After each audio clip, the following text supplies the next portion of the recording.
The following is the class given by His Holiness Bhakti Vikasa Swami, recorded on 25th January 1996 in Bombay, India. Om Jnanaatimirandhasya Jnananjana Shalakaya Chakshurun Militam Yena Tasmai Shri Gurave Namaha. Srila Narad Muni is giving instructions for civilized human beings, the Varnashram system, which aims at the perfection of Yadgat Varnanivartante Tadhama Paramanama, leaving this miserable material world and going back home, back to Godhead, never to return. Dharma, Artha, Kama and Moksha. These are the four areas which the Varnashram system engages its followers in. Dharma means, Dharma, of course, this word is used in many different ways, but in the system of Varnashram, when it's considered along with Artha, Kama and Moksha, it means following the rules and regulations of Varnashram Dharma for gradual elevation. And Artha, how to get money. Kam, how to enjoy the senses in a regulated way. Kam, when we talk about Kam in terms of Dharma, Artha, Kama and Moksha, these are the four Purusharthas, the four goals of human life, according to those who are following the Varnashram system. So Kama doesn't mean simply enjoy the senses unlimitedly, but according to rules and regulations. And then Moksha. This means giving up Dharma, Artha and Kama. Giving up Dharma means no one should give up Dharma. But Karma Kandya activities, which are meant for producing Artha and Kama, money and sense gratification. So the sannyasi especially is interested in moksha. And the whole Varnashram system is to lead one towards moksha, liberation from this material world. Therefore, acceptance of sannyas is compulsory for those who want to attain the ultimate goal of life, which is liberation from this material world. Of course, Chaitanya Mahaprabhu especially has revealed that Prema Pumarto Mahan, even above getting liberation from this material world, more important is to attain love of Krishna. Jarage Trinatulla Chari Purushartha. This Chaitanya Mahaprabhu's Guru, Ishvara Puri, explained to him that love of God is so important that compared to that, there's the four Purusharthas, the four goals of life, they are Trinatulya, just as significant as a piece of straw. Anyway, the Varnashram system, sometimes devotees become confused when they read Prabhupada's books, because sometimes they'll say that the Varnashram system, that is essential in human society. And in other places we see that it's not very important. All these things should be given up. Varnashram, that's not so important. So is it important or isn't it important? In one place you'll see everyone should follow the Varnashram system. In another place you'll find Prabhupada is writing that activities in Varnashram, they're all on a lower level. So what is the point? The point is that we're supposed to come to the level love of Krishna. Not Naham Vipro, Nachanarapate, Napi Vaishya, Nashud.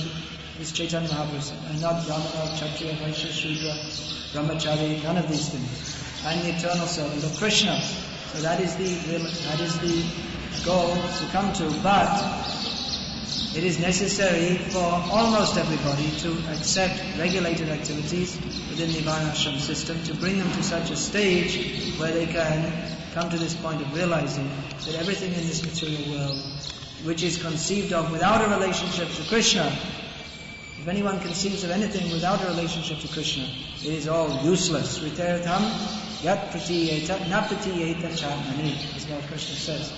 Anything conceived of without relationship to me is all nonsense, useless.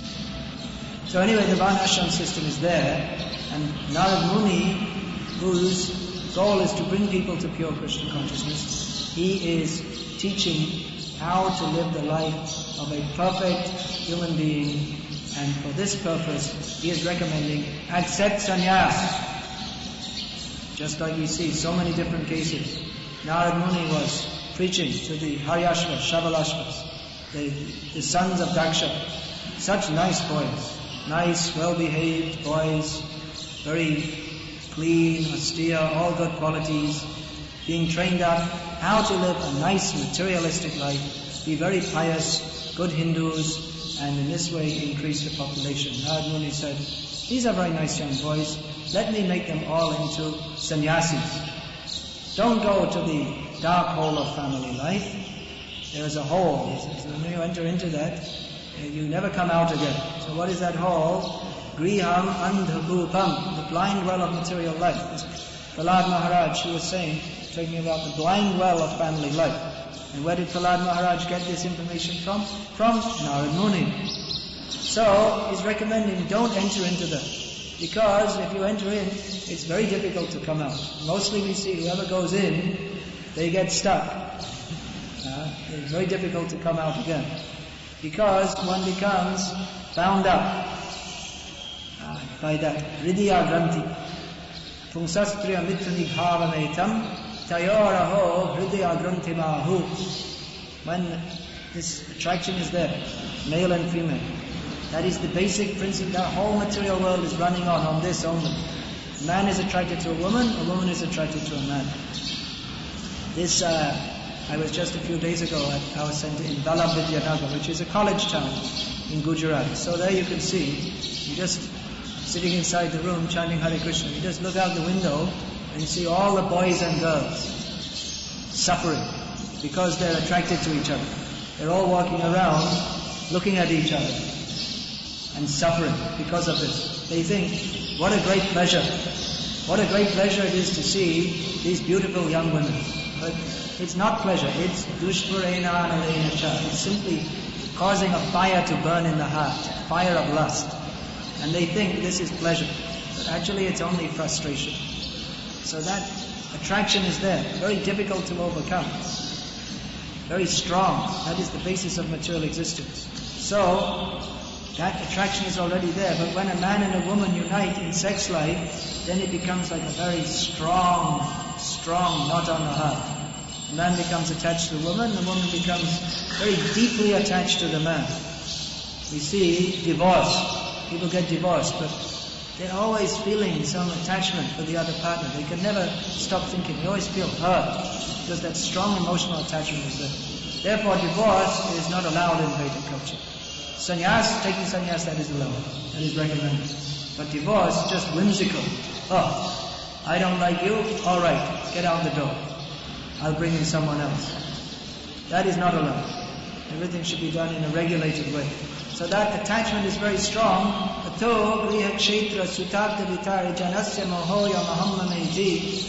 Because of attachment, man and woman, then they think, let us get a place to stay, a nice little home, nice jogapati, or whether it's slum or a big. Even in Bombay, you see the rich people, they live in a little hole, just like in English they call this a pigeon hole. The pigeons, they live in a small, just like you see, actually in the temple, general manager, there should be no bird nest. You see the birds, they live in a small hole. So even the rich people in Bombay, is very prestigious if they can get a little pigeon hole on the 15th floor, and even if you go in the bathroom, you can't even turn around. Because you can hardly walk inside it. It's so small. And this is the rich people. And the poor people, they live on the sewage. They build a house on the sewage, and to get a place there also, you have to fight and pay the sheep sailor and this and that. So, one becomes attached. I have to have a place to live. Our own home. Kshetra, our own place to live. Griha, Kshetra. This is our place. Land, Griha, Kshetra. Sutta, sons and daughters. Money. Friends, relatives. Sutta, Mita, Ramani, Samaji. Prabhupada used to quote. One is very happy in family life, society, friendship and love. So this is the basic principle of material existence. Whether it's in bird life, or worm life, or human life or demigod life. Material existence is running on this attraction between male and female. Therefore, the Vedic literatures very strongly emphasize that if you at all want to be free from the grinding miseries of material life, then accept sannyas. Take sannyas. This Prabhupada, of course, he was also very much in this mood. Any acharya, they want to see their disciples give up all this nonsense. Some they may engage in family life, just like I know at least one case. One devotee came to Prabhupada asking, please give me sannyas. Prabhupada told him, no, get married. But other times, Prabhupada would just, you take sannyas, you just tell, now you should take sannyas. He wanted to see, because sannyas means that vow by which no going back, no turning back. There's no, what is that? Vatangato yad. Harim, Ashraya. You give up the family life, go to the forest, and there take full shelter of Hari, the Supreme Personality of Godhead. That is the real meaning of accepting sannyas, as Prabhupada is stating here. One must ultimately accept sannyas, the renounced order, for only by the renounced order can one be situated in Brahma Sukha, transcendental bliss. So that is the motto of the sannyasis, that Chaitanya Mahaprabhu, he gave this verse, he was chanting after he took sannyas, and all the Vaishnava sannyasis, they also chant this verse. This is the verse of the Avanti Brahmana. Jai Shri Govindai Radha Sri Hari Sitaram. The Avanti Brahmana. The Avanti Brahmana, he was a miserable, attached household. Miserable means his whole attitude towards life was miserable. He used to make others miserable by cheating them, and he was very mean, nasty kind of person. So in the end, by the arrangement of fate, he lost all his money. And then, anyway, no one liked him. And when he didn't have any money, they had no reason to like him at all. So then they were just mean and nasty to him. And somewhere in his heart, there was a little trace of Hari Bhakti from previous lives. So then he thought, what is the use of living here in this home? No one likes me, and I don't like anybody. Let me give it up. So then he chanted this verse, which Chaitanya Mahaprabhu also used to chant after taking sannyas. Itam sasthaya paratmarisham adhyasitam purvatamayat mahadhi aham tarishyami durantaparam tamomukandangri nishidayaiva. Stating that, now I've taken sannyas, now I'm going to follow the path followed by great sannyasis before me, who are fixed up, paratmanishta, fixed up in following, in love of the Supreme Personality of Godhead. In this way I've taken the vow to cross over this materialistic life, but never, now I'm going to act in such a way that I will never come back to this material world. That is the meaning of taking sannyas. That one acts in such a way that he doesn't get entangled in material life. So what is that entanglement? Again, the same point. Entanglement means, that begins, yan maitun adi prihamedi sukham tucham. That entanglement means, it begins with sex life, the attraction towards family life. That tucham, completely insignificant. What is that pleasure? Maitun adi sukham tucham. That happiness is simply insignificant. What is the happiness? Kanduryanena karayo, just like scratching with you feel itching, scratch. That is the pleasure. That is the version of the Lord Maharaj. That sex life, that pleasure, it's just like the pleasure when you have an itch and you scratch it. And for that, people are building big empires, working hard, getting PhDs, going to the factory. Insignificant. But the nature of Maya is that it bewilders the conditioned soul, and we feel attracted to that which is not in our own self-interest. Therefore, one who has taken sannyas, he should be extremely careful not to be entangled again in this materialistic life which begins with sexual attraction. Now, taking sannyas is one thing, and being a perfectly realized soul is something else. As Prabhupada writes that taking sannyas is preparation for the Paramahamsa stage of life. In other words, it's not that simply by sitting in a ceremony one becomes automatically free from all material desires. That is a mistake sometimes people take. They think, all right, let me take sannyas. This will solve all my problems. My mind is disturbed and I'll just take sannyas.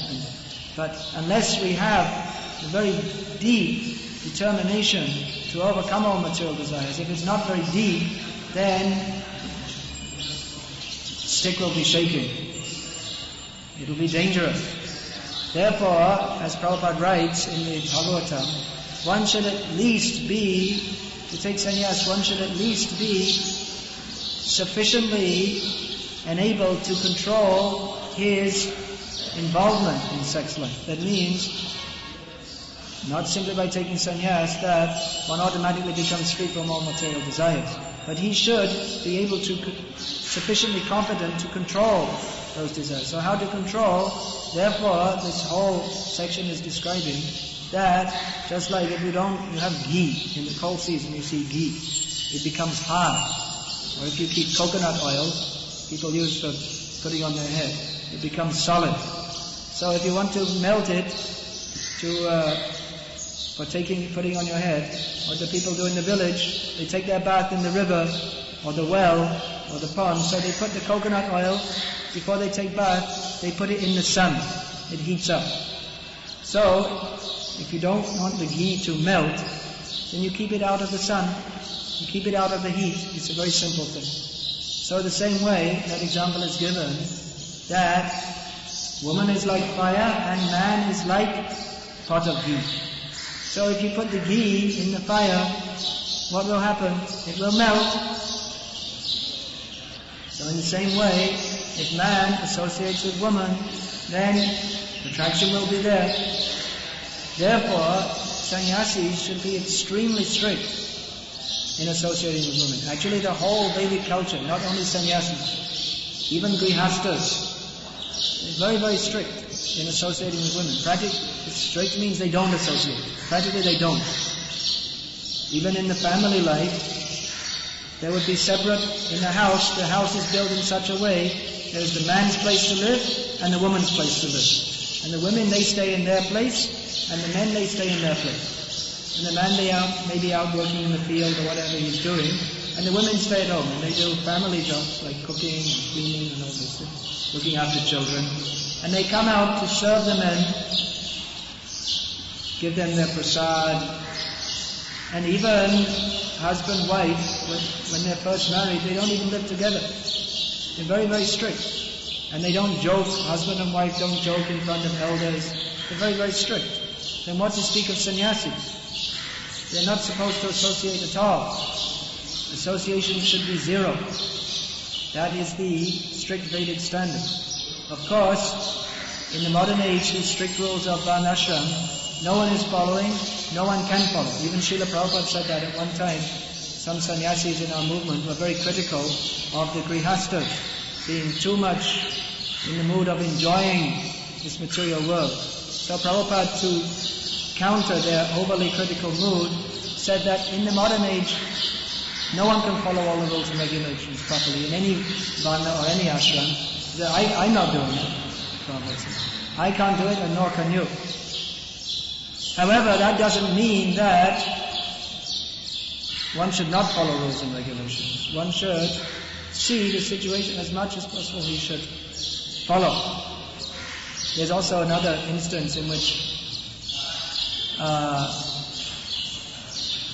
there was that story of Mira approaching Jiva Goswami, and as the folk story goes, how it's been handed down, it said that Jiva Goswami refused to see her because she was a woman, and Prabhupada said, no, that can't be true, because a Gauriya Vaishnava sannyasi would not refuse to see a woman. So in other words, our sannyasis, Prabhupada didn't stress that you don't look at women, anything like that.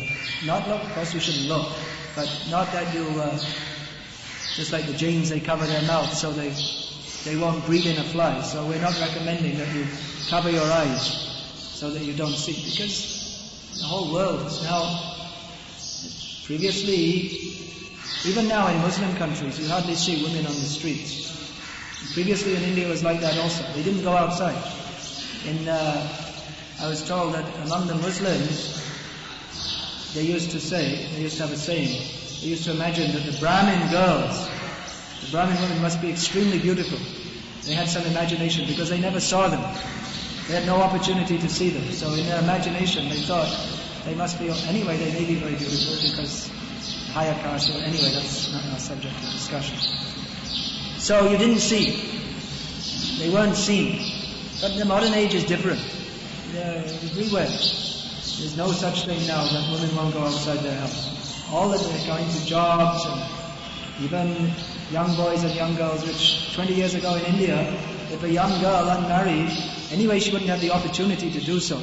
But somehow if she did, if she spoke to an unknown or any boy on the street, then it would be severely chastised and punished. Can you imagine? Nowadays you see, they're laughing and joking on the streets and in public. So times have changed so much. Going on their motorbikes with their hair like this. 20 years ago here, you can't imagine. But times have changed, and our sannyas, Prabhupada, he told that sannyas, we're giving sannyas mostly for preaching. He said if a sannyasi doesn't increase his preaching, then there's no reason for him to take sannyas. Sannyasi should take only, sannyas means he gets some facility, he gets respect, so he's supposed to utilize that for preaching. So, preaching means you have to go out among people, and people means there are two sexes, male and female, and people means there are so many people and so many spirit souls in women's bodies also. So we're not going to say don't go among women, or don't be alone. That is a very strict principle which every sannyasi has to follow. Every man, no man should be, not only sannyasi, no man should ever be alone with any woman, unless it's his wife, or his mother also. Or it may be some unusual case, some elderly woman may be cooking in the kitchen, something like this. But the general rule is there, very strict. Especially sannyasi should not be alone with a woman. That Prabhupada told that story. When his godbrother, O.B.L. Kapoor, was a young man, his young wife was there. She was also initiated by Bhakti Saraswati Thakur. So she asked, because she's his disciple, that I want to speak with you something privately alone. At this time, Saraswati Thakur was old enough to be her grandfather. And he was a renowned sannyasi, very strict, Naishtik Brahmachari. He had such a reputation. And in those days anyway, people, they're not like nowadays where everyone would. But in Chaitanya Mahaprabhu said, Sannyasira Alpachitra Sarvaloke Gai. Any discrepancy by a sannyasi, they'll get a megaphone and announce it everywhere. Oh, Maharaj was 3.5 seconds late for Mangalati. Put it in the Indian Express. We should announce it everywhere. So, those days people were not so much critical, but still, Bhakti Saraswati Thakur, to uphold the principles. No one would have suspected him of any foul dealing. But just so that if he did something wrong, then others may take advantage. Oh, our Guru, he also was alone with women, so I shall also. I'm also as transcendental as he. Actually, even if nothing will happen, still, sannyasi should not be alone with women, because then someone will criticize. The opportunity is there to say, oh, just see. They'll criticize. So Saraswati Thakur, he refused. He said, I cannot see you alone. Even his grandfather's age, such a reputation, and there's no question of him falling down anyway. And the young girl was his disciple. Stop, he refused. So this is very strict. The sannyasi should be very, very strict in his dealings with women. As the saying is that Caesar's wife should be above suspicion. In other words, one who is in a respectable position, he should act in such a way that there's not even room to suspect his character, let alone acting in such a way that he falls below the dignity of his position. Caesar's wife should be above suspicion. Just like that. Sannyasi shouldn't be alone in a room with a woman, because suspicion will come. Suspicion may come. Should be above suspicion. There should be no room for suspicion. He should be so strict in his activities and behavior that no one can even suspect that such a thing would happen. And even if someone levels an accusation, that his behavior is so exemplary that no one will believe it even. That's strictness should be required. So, how to adjust all these rules and regulations?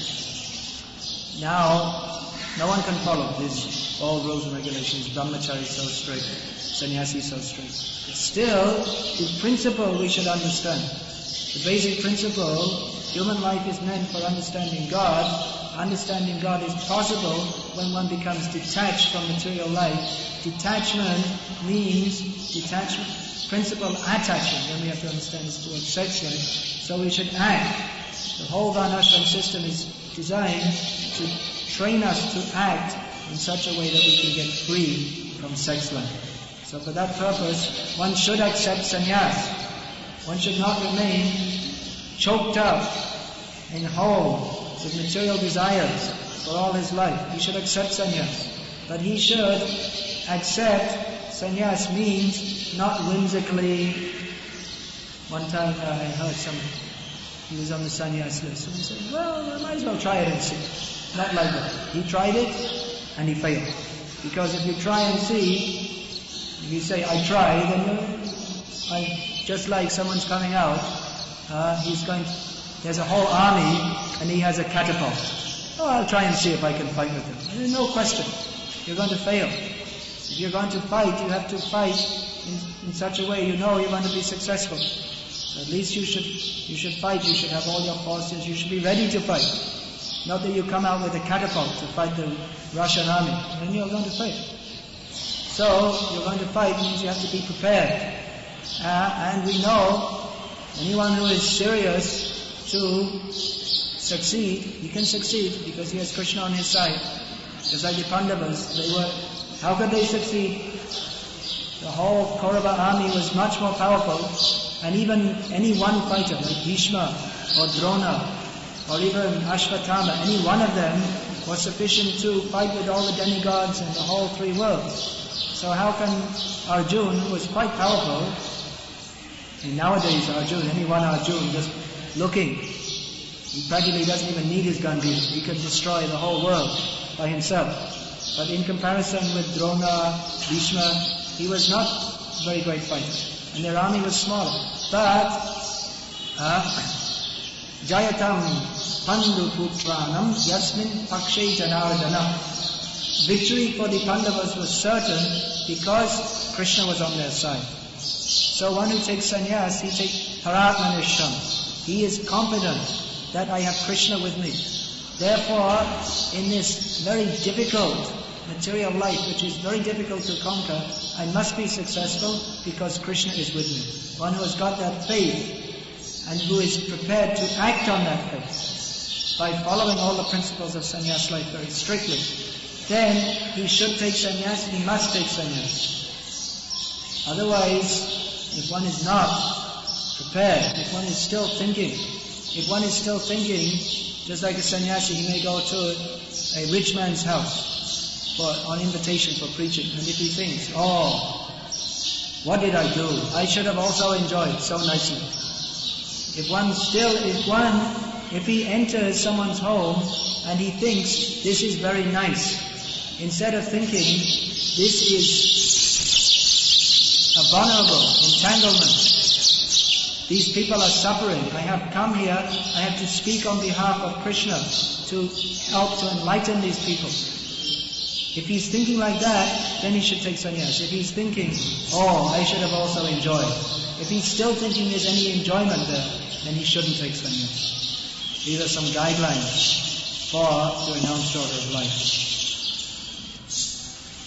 Hare Krishna. Is there any question?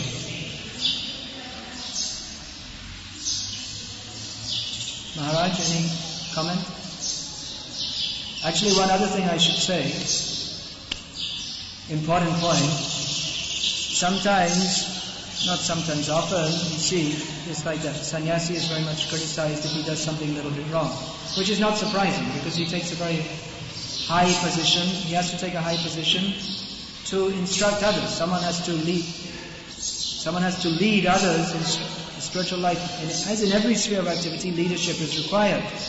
And leadership means leaders have to be respected. So sannyasi takes such a position that not only respected, sannyasi is supposed to be worshipped by all the others. So if he does something, if he betrays that position or doesn't act properly, then people tend to be very critical. But it is worthy to note that not only is sannyas very exalted position that should not be misused, but to take the dress of a Vaishnava, to take Brahmin initiation, to take a spiritual name, such as Narad Rishi Das, Haribol, to take such a position, any such position, that is a very exalted position. So, it's not that, sannyasi shouldn't fall down, but I'm a grihastha so I can do whatever I like, and anyway I was initiated, but I'm a grihastha, so it doesn't matter if I don't follow very strictly. No, anyone who takes initiation, anyone who wears this color, or anyone who dresses as a Vaishnava, for any person who has taken such a position to not follow the principles is jaganya, horrible, abominable. So everyone who is taken to spiritual life, Vaishnava cult, Vaishnava principles, they should be very, very serious about what they're doing. Not that I'm putting on tilak and, tomorrow we'll see. No. Now, one who comes to Krishna consciousness, he should go forward. No going back. Or even if by the force of Maya, one is pushed back, just like we read Indra when he was fighting with Vritra. Vritra was so powerful that his weapon made the Airavata, he was charging forward, but he was hit so strongly by the weapon of Vritrasura that he automatically went back. But then he recovered and he went forward again. So Maya is so powerful that even we may go a little bit back, but we come forward again. But if we willingly turn around and go back, that is abominable. We have to go forward only in spiritual life.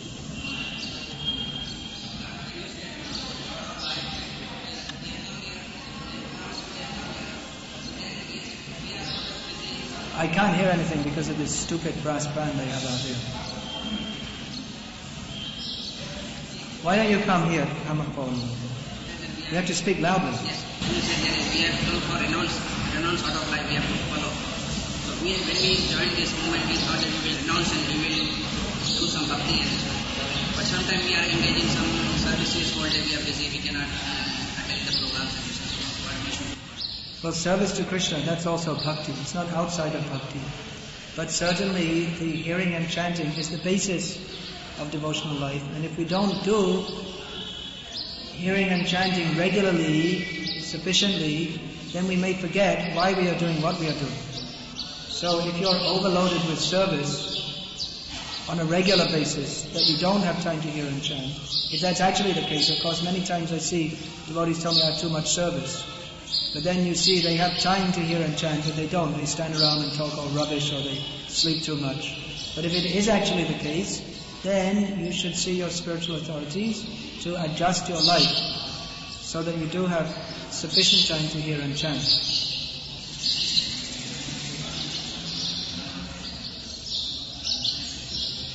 No.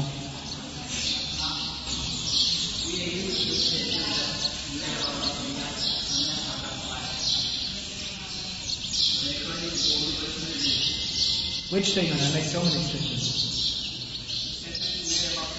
Oh.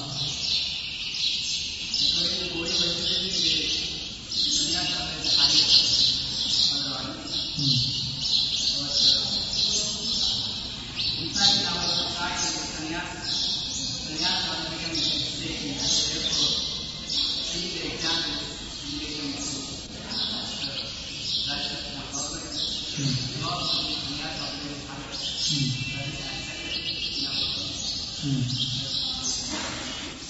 what's the last thing you said?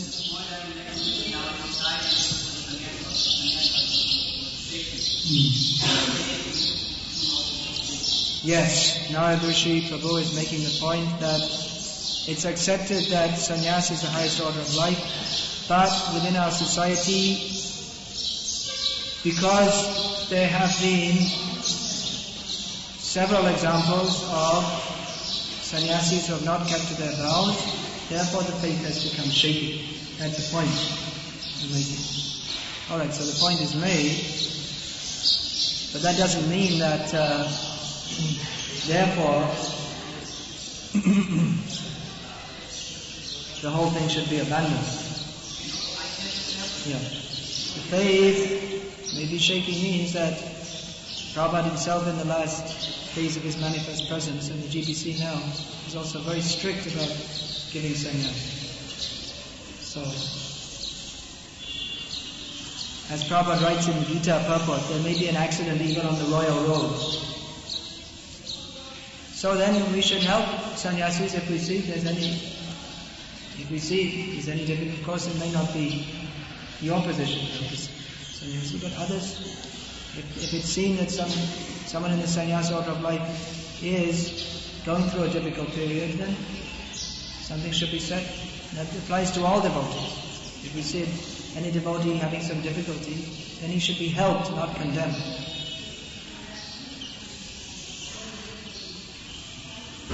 Hare Krishna. Srila Prabhupada ki jai. Srimad Bhagavatam ki